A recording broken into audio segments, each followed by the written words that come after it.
Okay, RM November, excuse me, end of November almost, and just doing a quick waterfall for you. Now it's important to have your sketch and your idea done before you paint. I need the other piece of tape. So ideally this would be a lot better if you have some type of better paper or watercolor paper even.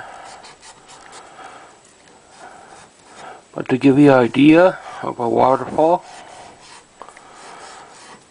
if you could go with the color, all the trees up here, and this is land area, which will be dark anyway. So if you're using oil paints, which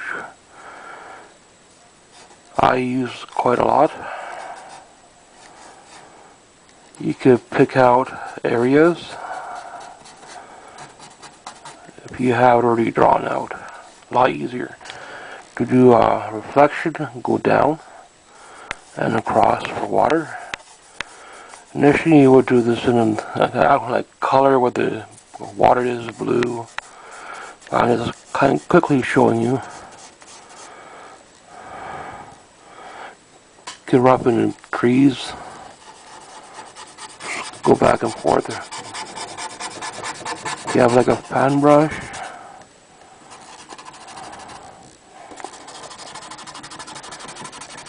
Wherever the darker is, put more dark.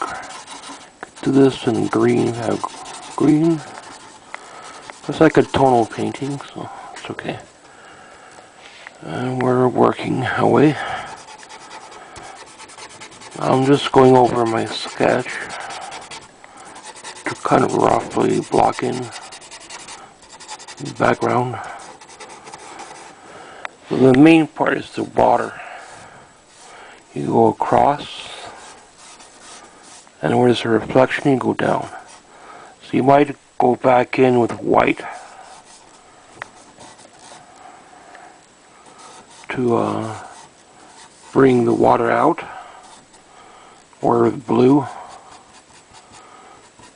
So there's a quick tip or mini painting. Canvas, small canvas would be nice. There's no sky here, it's all foliage. It's like a fan brush would be good for that. The main part, the waterfall, is here. Here's a little bit of a reflection. And the water's all this, and then it's like a lump of land. So this like I would do a plein air painting, same way, before I tackle color.